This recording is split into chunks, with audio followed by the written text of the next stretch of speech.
दूसरी स्ट्रैटेजी वो क्या है? Unlike teachers parents are irreplaceable. क्या मतलब हुआ इसका? कि टीचर जो है ना उसको बदला जा सकता है, पेरेंट्स को नहीं बदला जा सकता। टीचर नया लाया जा सकता है, पेरेंट नहीं लाए जा सकते। मम्मी पापा नए ढूंढ के ले आए, हो सकता है पापा कभी बोल दे कि नहीं मम्मी ले आओ, है, लेकिन वास्तव में ये संभव नहीं है, केवल मजाक में संभव है। आप पेरेंट है, पेरेंट बने रहो, टीचर बनने की कोशिश मत करो। टीचर पहले ही बहुत है बाजार में, आपको पेरेंट बनना। Don't try to become teacher at home. Teacher को हायर करोगे, रिप्लेस करोगे, लेकिन आपको हायर और रिप्लेस नहीं किया जा सकता है। जब आप घर पहुंचते हो तो क्या चाहते हो? आपकी पत्नी आपसे प्रेम से बात करे या टीचर की तरह बात करे? हाँ? जब आप काम के बाद घर आते हो तो आपकी पत्नी कैसे व्यवहार करे आपके साथ में? मैनेजर बन के व्यवहार करे या पत्नी की तरह व्यवहार करे? मैनेजर तो बहुत है, मैनेजर रिप्लेस हो सकते हैं, पत्नी रिप्लेस नहीं हो सकती। इसी प्रकार से टीचर रिप्लेस हो सकते हैं, पेरेंट्स रिप्लेस नहीं हो सकते। हमेशा चाइल्ड को क्या चाहिए? उसको चाहिए जब वो घर जाए तो उसको लविंग और केयरिंग पेरेंट मिले, एक और नया टीचर ना मिल जाए, क्योंकि पेरेंट जो है पहला मेंटर है, टीचर दूसरा मेंटर है। हाँ, पेरेंट एक केयर गिवर है, फ्रेंडली अप्रोचेबल होना चाहिए। ज्यादातर पेरेंट्स सोचते हैं कि अगर मैं स्ट्रिक्ट रहूंगा तो बच्चा अच्छा रहेगा। गलत फहमी है आपकी। जो माँ बाप हार्श रहे हैं अपने बच्चों के साथ ना, उनके बच्चे रिबेलियस ज्यादा बने हैं। हाँ, स्ट्रिक्ट और अथॉरिटेरियन जो पेरेंट होते हैं, चांसेस है कि उनके बच्चे को डिप्रेशन, अग्रेशन, मेंटल हेल्थ और बिहेवियर और डिसऑर्डर और स्ट्रेस, हमेशा लो सेल्फ एस्टीम ज्यादा होता है। मैदान में हारा हुआ इंसान तो जीत सकता है, लेकिन एक बार मन से हार गया ना, वो कभी नहीं जीत सकता। तो आपका बच्चा मन से जीते। आपने वो सुमित की कहानी सुनी, सारे अखबारों में छपी थी सुमित की कहानी। इसके माँ बाप दोनों मेडिकल कॉलेज में प्रोफेसर थे और चाहते थे कि हमारा बेटा एम्स से प्रोफेसर बने, एम्स का डॉक्टर बने, एम्स का डॉक्टर बने, एम्स का डॉक्टर बने। क्या हुआ सुमित के साथ? हाँ, उनके पेरेंट्स का helpful encouragement versus harmful pressure, इन दोनों में डिफरेंशिएट नहीं कर पाए।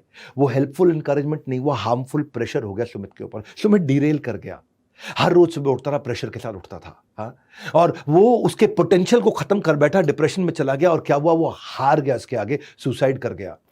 WHO कह रहा है हर 4 में से एक बच्चा 13, 14, 15 साल की उम्र का डिप्रेस्ड है हमारे देश में। तो ये एकेडमिक पोटेंशियल प्रेशर जो है ना, ये हर घंटे बच्चे को सुसाइड करने पे मजबूर करता है। हाँ? तो बच्चे को लव एंड सपोर्ट चाहिए। आप तो टीचर मत बनो, आप उसको ये मत करो कि मैं सपोर्ट देता हूं, सपोर्ट दो। बोलो मत, सुनाओ मत, सपोर्ट दो। Don't say support, give support. Trust important है, वरना बच्चे जो है ना ऐसे पेरेंट्स को रिजेक्ट करते हैं जो अनएम्पैथेटिक होते हैं। अनएम्पैथेटिक मतलब जो बच्चे की तरफ से कभी सोचते ही नहीं। उसमें क्या होता है? अनएम्पैथेटिक पेरेंट जो बच्चे को अपने लिए बोलने नहीं देते, जो बच्चे की नीड और वांट में डिफरेंशिएट नहीं कर पाते, जो बच्चे को अच्छी चीज पर रिवॉर्ड नहीं करते और खराब चीज पर पनिशमेंट तुरंत दे देते हैं।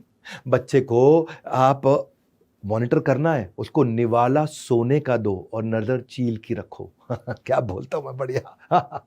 निवाला सोने का दो और नजर चील की रखो, यानी कि सारा प्रेम दो पर ध्यान से चील की तरह देखते भी रहो उस पर। हाँ? नहीं तो बच्चे आज ऐसा हो जाता है कि वो खुद को भी मार सकता है और आपको भी मार सकता है।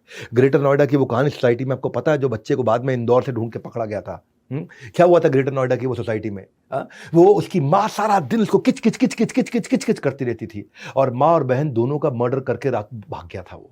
बच्चे बड़ों की बात सुनने में हमेशा अच्छे नहीं होते, लेकिन उन्हें कॉपी करने में अच्छे होते हैं। आप गुस्सा दिखाएंगे तो वो भी गुस्सा आएगा, अगर आप फोर्स यूज करेंगे तो वो फोर्स यूज करना सीखेगा, आप चिल्लाएंगे तो वो चिल्लाना सीखेगा। इसका मतलब क्या है कि बच्चों के साथ हमेशा सारी बात उनकी मानते रहो? नहीं, ये नहीं कह रहा। इसके बाद जो है वो अगले पॉइंट में बताता हूं, पर सुन लो मेरी बात। भूख प्यास सब मिट जाती है जब होती है बच्चों के हित की बात। बस वही करूंगा आज आपके साथ, इस वीडियो को पूरा देखना। 21 स्ट्रैटेजी दे रहा हूं, मैं तीसरी पे आ चुका हूं। मैं अपने बच्चों को वही दूंगा, वो सब कुछ दूंगा जो मुझे नहीं मिला। सुना अपनी बात? मैं अपने बच्चों को वो सब कुछ दूंगा जो मुझे नहीं मिला आज तक। बोलते हैं लोग, नहीं बोलते? हर माँ बाप को मैंने देखा है, हर माँ बाप ये बोलते हैं कि अपने बच्चों को सारे सुख दूंगा जो मुझे नहीं मिले। ना ना ना, गलत है ये। इससे बच्चों का हैंडीकैप बना दोगे, उनकी लाइफ आसान करके। मैं नहीं कह रहा कि उनकी लाइफ आसान करो, उनको कंट्रोल्ड स्ट्रगल दो। हाँ, छोटे छोटे स्ट्रगल दो उनको। उसकी हर डिमांड को ऐसे ही पूरा मत करो, कंट्रोल स्ट्रगल में लेके जाओ उसको। जो वो मांगे वो तुरंत नहीं देते हैं। अगर जो मांगे तुरंत हर बार दे दिया तो फिर तो बॉसी हो जाएगा, इनटॉलरेंट हो जाएगा, मटेरियलिस्टिक हो जाएगा। इसलिए आप बच्चे रिस्पॉन्सिबिलिटी ले, उसके बाद आप उन्हें फैसिलिटी दे। हाँ, डिजर्व बिफोर डिजायर, वो डिजर्व करे पहले, फिर उसकी डिज़ायर को पूरा करिए।